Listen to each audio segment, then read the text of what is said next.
Hello everyone and a warm welcome to our channel. So this particular video is kind of a version 2 or we can say an update to the amendments video that I had uploaded quite some time back now around December only, because I feel that amendments should be made available to students as early as possible. But obviously one issue that comes with these kind of timelines for amendment is that ICI sometimes updates something, right, that might not have been discussed earlier. So in that particular amendments video जो भी हमने सारी चीजें discuss करी थी उसके बाद एक चेंज आया है with respect to SEBI LODR amendments, right? In that particular publication, it was a 2-page publication, and I had discussed in my classes, maybe not on YouTube. There is no, I was unable to see any reason why ICI has not included the SEBI LODR amendments, but that has been updated now. तो वो ICI की amendments publication from 2 pages has been converted into 8 to 9 pages, जिसका which is the primary reason why I am shooting this different lecture, right? तो मैं आपको SEBI LODR की amendments भी इसके अंदर बताऊंगा. Second issue, there were many requests to provide a separate PDF for the indirect amendments. So as we know, मैंने उस amendments video में discuss किया था that there are basically two types of amendments. One is direct amendments that is available in form of publication only. So students don't face any issue in downloading that or referring to that during their study. Second is with respect to the indirect amendments. So I had provided one single PDF in which I had marked the exact chapter, what is the exact amendment or what is the addition in the ICS study material which has been released for May 22, and I had also provided the exact page number where you can find that amendment in the ICS study material. But obviously कई students को वो चाहिए होता है कि पूरा एक PDF मिल जाए rather than referring to the ICS study material. So that issue has also been taken care of. I have already compiled that amendment, that particular indirect changes in a single PDF which has been attached in the description of this video only. Some personal issues की वजह से I was not able to shoot any lecture, and that is the primary reason YouTube पे अभी ज़्यादा time 2-3 हफ्ते में कोई और वीडियो भी नहीं आई है. But hopefully in within next 2 weeks you will be starting to get all the lectures जो भी मैं updates वगैरह डालूंगा. So that will be taken care of.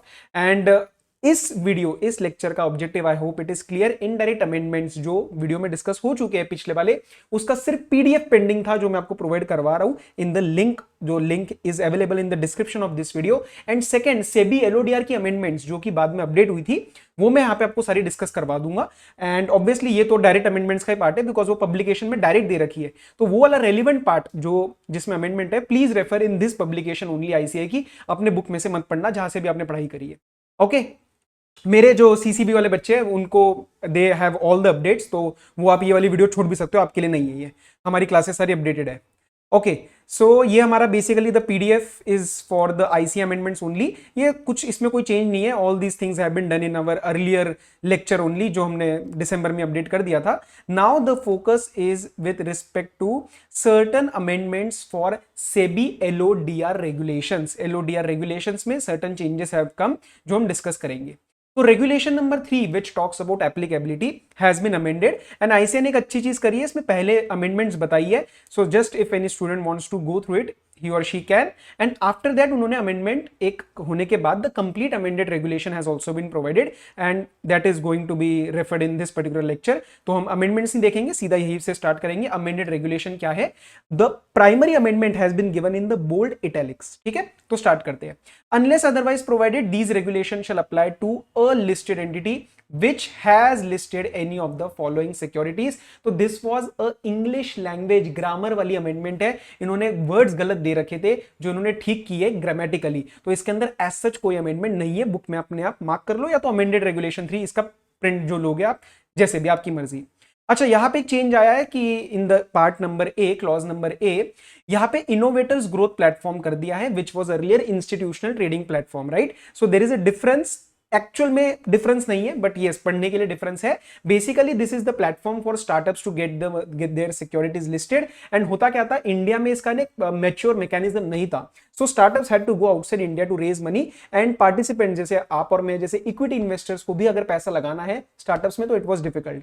And that is the primary reason SEBI had come up, government had come up with the institutional trading platform. But obviously एक नई चीज के कुछ फ्लॉज निकलते हैं, लेक्यूनस निकलते हैं which we need to plug in. So obviously उसमें भी कुछ ऐसी चीजें निकली और उसको ठीक करके इन्होंने वो इंस्टीट्यूशनल ट्रेडिंग प्लेटफॉर्म की जगह इनोवेटर्स ग्रोथ प्लेटफॉर्म बनाया गया, and that is the primary reason this particular word has been replaced. Okay, तो उसमें आप मार्क कर लेना कि भैया अब ये इनोवेटर्स ग्रोथ प्लेटफॉर्म है। अमेंडेड रेगुलेशन 3 इसमें से पढ़ लेना। बी में उन्होंने लंबी लिस्ट दे रखी थी, उसको हटा के एक सिंपल कर दिया है, नॉन कन्वर्टेबल सिक्योरिटीज। तो इसमें सारी नॉन कन्वर्टेबल सिक्योरिटीज आ जाएंगी, बैलेंस में कोई चेंज नहीं है, एज इट इज। फिर sub regulation number 2 and sub regulation 3 have been added, but पर एज सच इन एसेंस कोई अमेंडमेंट नहीं है। ये दोनों क्या कहते हैं? In sub-regulation 2, what it has been said that there are certain provisions which become applicable to a listed entity on the basis of market capitalization criteria. तो जैसे कहते हैं ना टॉप 2000, टॉप 1000 आप CBLODR में पढ़ते हो, तो अगर उसके बेसिस पे if certain regulations have been made applicable, then what if that market cap falls below that threshold? जो regulations उसके ऊपर एक बार applicable हुई थी वो अगले साल applicable होंगी या नहीं होंगी? If my market cap falls below that threshold criteria, answer is once applicable always applicable। क्या रूल लर्न करना है? ये मैंने आपको लिखवाया था, ये मेरे उसमें भी है, क्लास वालों में भी आपको एक मिला होगा, but I am repeating again, once applicable always applicable। तो देखो, those regulations shall continue to apply to such entities। कौन सी एंटिटीज? जिनके ऊपर मार्केट कैप की वजह से कुछ रेगुलेशंस लगी है। इवन इफ दे फॉल, दे मतलब मार्केट कैप का क्राइटेरिया की वजह से वो companies they fall below such threshold. तो यहां पे प्यार से क्या कहेंगे? इन दोनों के लिए आप लिख दो, मैं अभी दूसरा पढ़ा रहा हूं आपको, तीसरा वाला, दोनों के लिए लिख दो once applicable always applicable. Third वाला पढ़ लो, सब रेगुलेशन 3 सेम है। The provisions of these regulation which become applicable to listed entities on the basis of criteria of the value of outstanding listed debt securities. So in sub regulation 2 the basis was market cap, in sub regulation 3 this is value of outstanding listed debt securities. Again आगे same, shall continue to apply even if they fall below such threshold as mentioned in regulation 15(1)(a। Sir ये तो आपने समझाया नहीं है regulation 15(1)(a। 15(1)(a) आपको पढ़ने की जरूरत ही नहीं है, उसमें कुछ 500 करोड़ की लिमिट बता रखी है, जिसकी वजह से ये certain regulations are applicable. IC आपसे नहीं पूछेगा, आईसीए ने इसको एक्सप्लेन नहीं किया, अंडरस्टैंडिंग के लिए समझ लो 500 करोड़ की लिमिट होती है, उस थ्रेशोल्ड के ऊपर ये वाले प्रोविजंस लगते हैं कुछ कुछ, ठीक है। तो इसमें भी दोनों का मिला के क्या आंसर बना? Sir once applicable always applicable. Threshold मत देखना, लाइफ में एक बार थ्रेशोल्ड पार हुआ तो हमेशा रेगुलेशंस आपके ऊपर लगती रहेंगी। इसमें भी एज सच कोई बड़ा अमेंडमेंट नहीं था, आई थिंक सिर्फ ये एक मेजर अमेंडमेंट अभी तक हमारा पहला आया है। क्लियर है? यस सर, आगे चलते हैं।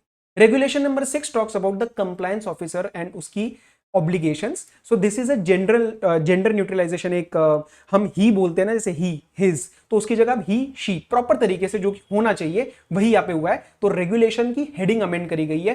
पहले क्या था? Compliance officer and his obligations. अब प्रॉपर तरीके से क्या होना चाहिए था? कंप्लायंस ऑफिसर एंड हिज और हर ऑब्लिगेशंस। सो डिपेंडिंग अपॉन कि वो पोस्ट किसने होल्ड कर रखी है, मेल ने होल्ड करी है या फीमेल ने होल्ड करी है। सो this is a very welcoming amendment, ये होना चाहिए था। तो इसमें वैसे आपको कुछ लर्न नहीं करना है, बस ये याद रखना है आपको पेपर में हिज हर ऑब्लिगेशन लिखना पड़ेगा। कोई एक एग्जामिनर इस चीज को ढूंढ सकता है, लिखने को बंदा सोच दे कि यार हिज ही तो लिखा, क्या फर्क पड़ेगा? नहीं, हिज कॉमा ऑब्लिक हर, ठीक है। Okay, next, maximum number of directorships का वाला एक portion it was added in the indirect amendment. So this will fall in place of our PDF also, जो मैंने आपको प्रोवाइड किया है, ओरिजिनल वाले में भी डिस्कस कर चुका हूं। तो उसके अंदर नॉट एज सच एक अमेंडमेंट नहीं है, उसके अंदर क्या था? एक पैराग्राफ था जो कि एक सब रेगुलेशन था, मतलब सब रेगुलेशन को एक्सप्लेनेशन में कन्वर्ट करा गया है। तो बस यहाँ पे एक्सप्लेनेशन लिख दिया जो ओरिजिनल एक सब रेगुलेशन था, बाकी कोई चेंज नहीं है। For the purpose of this regulation, so for the purpose of this sub regulation की जगह for the purpose of this regulation हो गया, बाकी तो सेम है। The count of listed entities in which a person is a director और independent director shall be only those whose equity shares are listed. ये discuss हो चुका है ऑलरेडी, बस इसमें एक कह सकते हैं ना स्ट्रक्चरल चेंज है कि भैया जो सब रेगुलेशन था वो एक एक्सप्लेनेशन में कन्वर्ट करा गया, नथिंग एल्स, ठीक है। रेगुलेशन 18 पे चलते sir, audit committee.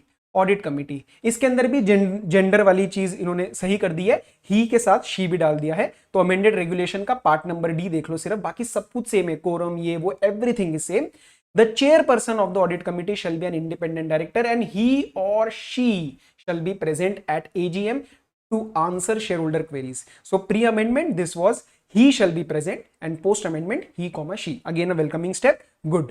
Okay. Regulation 21 talks about risk management committee and in my opinion this is one of the most important amendments that can be tested in exam and इसके अंदर काफी सारे changes आए हैं तो इसको ना amended regulation से ही पढ़ना डायरेक्ट सीधा यहाँ पे आ जाओ सीधा यहाँ पे आ जाओ इसका प्रिंट ले लेना डायरेक्ट और सेबी एलओडीआर के साथ पढ़ लेना जहां जहां अमेंडमेंट है नए वाले से पढ़ो इसमें कुछ नोटिंग वोटिंग मत करो टाइम मत वेस्ट करो risk management committee the board of directors shall constitute risk management committee no change इसके अंदर कॉन्स्टिट्यूशन में चेंज है तो नया पढ़ते हैं The risk management committee shall have minimum 3 members with majority of them as board of directors. तो minimum 3 लोग रहेंगे वो इधर उधर के हो सकते हैं बाहर के हो सकते हैं लेकिन मेजॉरिटी अपने को चाहिए बोर्ड ऑफ डायरेक्टर्स लोग ताकि कंपनी के मैनेजमेंट वाले लोग ठीक है including at least 1 independent director and in case the listed entity is having outstanding SR equity shares. Sir, what do you mean by SR equity shares? Superior rights.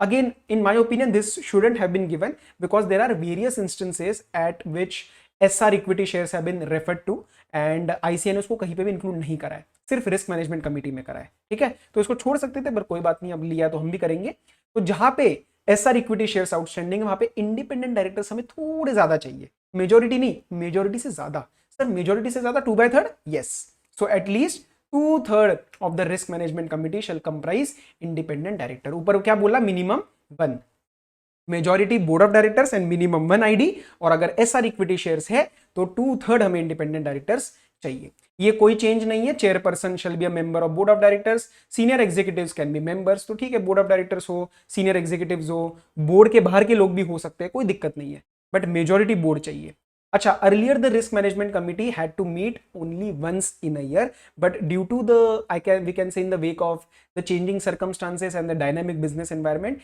it is I think a better position if the risk management committee meets twice instead of once right so यहाँ पे क्या बोल दिया उन्होंने once की जगह इसको twice कर दिया आगे कोरम और ये नया ऐड हुआ है तो इसको नए तरीके से पढ़ना है अमेंडमेंट नहीं है एक्चुअल में ये एडिशन है The quorum of the meeting of RMC shall be either 2 members or 1/3 of the members whichever is higher तो 2 or 1/3 whichever is higher and including 1 member of board of director in attendance तो generally हम IDID बोलते हैं but यहाँ पे 1 member of board of director बोला है clear आगे द रिस्क मैनेजमेंट कमिटी की जो मीटिंग्स होगी they shall be conducted in such a manner that on continuous basis 180 days पार नहीं होनी चाहिए नॉर्मल बोर्ड मीटिंग में जैसे 120 पढ़ते हैं यहाँ पे 180 आपके पार नहीं होनी चाहिए इन एनी 2 कंसेक्यूटिव मीटिंग्स तो बस एक नंबर याद रखना है आपको 180 डेज ठीक है और ये कोरम याद रखना है इसमें से आ सकता है पेपर में I feel so very very important amendment board of director शिल डिफाइन द रिस्पॉन्सिबिलिटी ये जनरल पॉइंट है कोई चेंज नहीं है they shall define the role and responsibility and may delegate monitoring and reviewing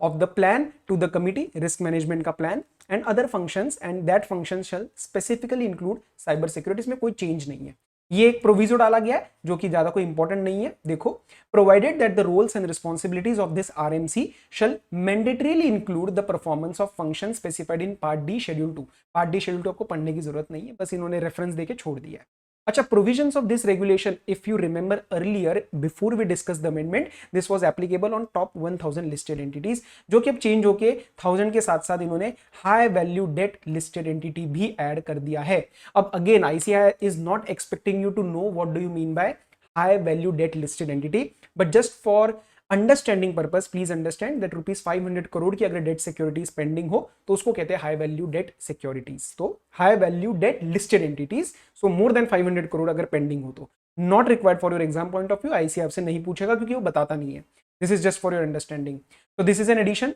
as such ये हमारे लिए नया नाम याद करना है आपको राइट और ये एक अगेन एक छोटा सा सब रेगुलेशन 6 भी डाल दिया है not very important that the risk management committee shall have powers to seek information from any employee, obtain any legal, any professional advice. It may secure attendance of outsiders also with relevant expertise if it considers necessary.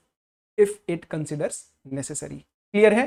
तो ये कोई बहुत बड़ी बात नहीं थी ये पूरा रेगुलेशन अमेंडेड ही पढ़ना इसका प्रिंट ले लेना और लगा देना अपने इसमें ठीक है इसको कोई नोटिंग मत करो Regulation 24 talks about corporate governance requirements with respect to subsidiary of listed entity. Sir उसके अंदर ना एक पढ़ा था हमने अमेंडमेंट है तो it talks about whenever we talk about selling the shares हम सब्सिडरी में अगर सेल कर देते हैं shares and it leads to less than 50% holding और if it leads to cease of control ये पढ़ा था ना कि हमने अगर ऐसा करना है तो we require a special resolution unless and until this is a case of section 31 resolution plan ऐसे कुछ चीजें पढ़ी थी उसके अंदर छोटा सा ऐड क्या कर दिया है लेस देन 50% पढ़ा था ना उसके साथ साथ और इक्वल टू भी ऐड कर दो मतलब अगर 50 से नीचे नहीं जा रहा है, 50 तक गिर रहा है, स्टिल आपको वो सारा कंप्लाई करवाना पड़ेगा, special resolution in general meeting और वो सब चीजें। बाकी कोई चेंज नहीं है, बस ये ऐड हुआ है। ठीक है, तो लेस देन 50% और इक्वल टू 50% और cease the exercise of control without passing a special resolution in general meeting. अगर आपको करना है तो जनरल मीटिंग में रेजोल्यूशन लेना पड़ेगा, स्पेशल रेजोल्यूशन लेना पड़ेगा, एक्सेप्ट अगर ये बात बनती है under a scheme approved by court और ट्रिब्यूनल या फिर सेक्शन 31 का resolution plan and plus disclosure given to the stock exchange within 1 day of resolution plan. ये तो सेम है सारा, बस आगे का एक याद करवा दिया आपको मैंने, ये मेन आपको लर्न करना है। क्लियर है? Yes sir. Regulation number 26 talks about restriction on committee memberships, in which we had basically referred to total maximum association can be with 10 committees and maximum chairmanship can be in 5 committees। तो उसमें हम listed and unlisted public companies को include करते थे, exclude करते थे सारी private foreign companies। उस exclusion में एक और नाम ऐड हुआ है जो है high value debt listed entities, और उसी के साथ साथ एक ही और शी वाली भी बात ऐड करी गई है, वो जेंडर के रिस्पेक्ट में। तो अमेंडेड देख लो, a director shall not be a member in more than 10 committees, अभी अभी आपको बताया, and chairman in 5 committees across all the listed entities in which he और शी इज अ डायरेक्टर। तो ही और शी एक ऐड कर दिया, और एक्सक्लूजन में आप पढ़ लो, the limit in which a director may serve in all public limited companies whether listed or not shall be included। बाकी सब exclude, all other companies include private, foreign and section 8 and add क्या हुआ, high value debt listed shall be excluded। तो exclusion में एक नाम add कर देना। रेगुलेशन 27 में it talks about a quarterly compliance report. उसमें ना पहले 15 days from the end of each quarter था, उसकी जगह याद करना है 21 days from the end of each quarter. 21 days important है, ये आ सकता है डायरेक्ट एमसीक्यू में आया तो बिल्कुल लड्डू क्वेश्चन बनेगा, लेकिन आप आंसर नहीं कर पाओगे तो फिर गए नंबर। 15 से 21 ये याद रख लेना। क्वार्टरली कंप्लायंसेस जो पढ़े थे सेबी के चैप्टर में, आप अपने जहां से भी आपने पढ़ा होगा, क्वार्टरली कंप्लायंसेस में ये चीज लिखी होगी। अच्छा, 29(1)(f in which we talk about certain intimations to be given to the stock exchange।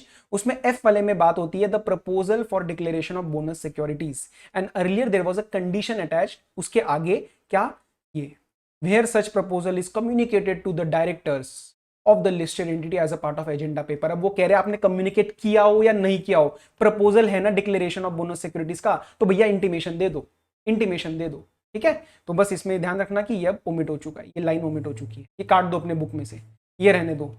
पहले की लाइन ये है, the proposal for declaration of bonus securities, right. Schedule 5 में विथ रिस्पेक्ट टू ये आपकी ना कॉर्पोरेट गवर्नेंस के कुछ डिस्क्लोजर्स थे, कॉर्पोरेट गवर्नेंस के कुछ डिस्क्लोजर्स थे। ये जनरली पढ़ते नहीं है बच्चे, एंड जरूरत भी नहीं है, ऐसा रट्टा मारने की जरूरत नहीं है, मैं बोल भी दूंगा आप कर नहीं पाओगे, तो एक बार रीडिंग लेनी होती है कमिटीज की, एनआरसी वगैरह की, उसकी जगह बस वो सारे पेंड जो भी हमने ऑलरेडी पढ़ रखी है दैट इज इंटैक्ट। ऐड हुए 2 कमिटीज के बारे में information, stakeholders relationship committee and risk management committee. उसमें name of non executive director heading the committee, name and designation of compliance officer, कितनी कंप्लेंट आई, कितनी नहीं सॉल्व हुई, कितनी सॉल्व हुई, कितनी पेंडिंग है। रिस्क मैनेजमेंट कमिटी में TOR क्या है, terms of reference, composition, name of member, chairperson, meeting and attendance, ये सारी चीजें। तो एक नॉर्मल डिस्क्लोजर है, बाकी के डिस्क्लोजर्स भी हमने पढ़ रखे हैं कि एनआरसी में क्या होता है, ऑडिट कमेटी में क्या होता है, बोर्ड ऑफ डायरेक्टर्स के क्या क्या डिस्क्लोजर है, उसके में 2 कमिटीज और ऐड हो गई है। इसको भी एक बार रीड करके छोड़ देना, लर्न मत करना, कोई फायदा नहीं मिलेगा, राइट। बस बाकी अमेंडमेंट्स वही सेम है, एफएमा की अमेंडमेंट सेम है एडवांस ऑन एक्सपोर्ट के ऊपर, और बाकी कोई चेंज नहीं है। सेबी LODR का एक अमेंडमेंट था जो ऐड हुआ था, मैंने आपको बता दिया, और एक जो आपकी रिक्वेस्ट थी with respect to indirect changes का, सर पीडीएफ दे दो, 9 पेजेस का पीडीएफ मैंने आपको अवेलेबल करवा दिया है, उसको प्रिंट लगा के निकाल देना। तो बेसिकली अब हमारी डायरेक्ट अमेंडमेंट्स है और इनडायरेक्ट अमेंडमेंट्स है। डायरेक्ट अमेंडमेंट्स का एज इट इज पीडीएफ आपके पास अवेलेबल है, इसका भी लिंक डलवा दूंगा डिस्क्रिप्शन में, एज इट इज प्रिंट निकल जाएगा, सारे अमेंडमेंट्स है। इनडायरेक्ट का मैंने आपको एक और पीडीएफ अवेलेबल करवा दिया है, तो भैया मेरी तरफ से सारी ड्यूटी पूरी है। हाँ, थोड़ा सा लेट हुआ due to some personal reasons, 1 हफ्ता और उसमें जाएगा। After that yes I will be available on YouTube, जो भी वीडियोस वगैरह में डालता रहता हूँ दैट विल स्टार्ट अगेन। क्योंकि बहुत स्टूडेंट्स ये पूछते हैं कि सर डाल क्यों नहीं रहे हो वीडियो, तो थोड़ा कुछ इशूज थे, राइट। सो आई होप अब मेरी तरफ से कोई चीज पेंडिंग नहीं है, अमेंडमेंट्स की पूरी पोजीशन क्लियर है। फिर भी कोई डाउट लगता है स्टूडेंट्स वालों में तो कोई इशू नहीं आएगा, क्लास वाले स्टूडेंट्स को सारी ईमेल कम्युनिकेशन जा चुकी है। अपार्ट फ्रॉम दैट आपको कोई भी इशू आता है जस्ट 9560436910 पे आप कांटेक्ट कर सकते हो मुझे। And apart from that Telegram channel हमारा चल रहा है, कंपनी लॉ खत्म होने वाला है, इकोनॉमिक लॉस के MCQ स्टार्ट होने वाले हैं, ऑडियो नोट्स भी स्टार्ट होने वाले हैं। So S Walimbe classes for CA final law आप ज्वाइन कर सकते हो। S volume based classes for CA final law. You can join and take the benefit of the free resources. ठीक है. Apart from that yes, hard copy book सब खत्म हो चुकी है May 22 के लिए. एंड दुख भी है क्योंकि काफ़ी स्टूडेंट्स के अब जो आ रहे हैं, we are not able to fulfil the orders, registration has been closed on the website. And to be very honest, the response जो मुझे मिला, मतलब with respect to the classes and everything, वो एक्सपेक्टेड नहीं था, जिसकी वजह से लास्ट टाइम से ऑलमोस्ट 3 टाइम्स बुक्स भी हमारी खत्म हो चुकी है. एंड इस बार हम उसको और डबल से भी ज़्यादा प्रिंट करवाएंगे. एंड इस बार इंश्योर करेंगे कि आपको हार्ड कॉपी बुक्स जिन स्टूडेंट्स को सिर्फ चाहिए होती है वो भी हम अवेलेबल करवाएंगे. That is my promise for November 22 and onwards. ठीक है, तो वो प्लीज़ टेंशन मत लेना. एपोलॉजीज फ्रॉम माई साइड कि वो चीज़ मैं नहीं पूरी कर पाया बिकॉज अनएक्सपेक्टेड रिस्पॉन्स था. बट इस बार हम ऑलरेडी एक मार्जिन ऑफ सेफ्टी लेके ही प्रिंटिंग में डलवा रहे हैं नया एडिशन. बस अमेंडमेंट्स का पीरियड खत्म हो जाए, नई प्रिंट लग जाएंगी and we will update you. Telegram channel पे बहुत सारी चीज़ें चल रही होती है, सारे अपडेट्स आते हैं ऑथेंटिक. इसी को आप ज्वाइन करो. And till then all the very best. I hope ये अमेंडमेंट्स लेक्चर आपको फुलफिल हो चुका है. एंड ऑब्वियसली पहले वाला अमेंडमेंट्स काफ़ी पहले ही आ गया था, so I hope you have already updated your material. इससे आपका और काम हो जाएगा. क्लियर है? So all the very best, study well, take care, be safe और पढ़ाई चलती रहनी चाहिए. ओके.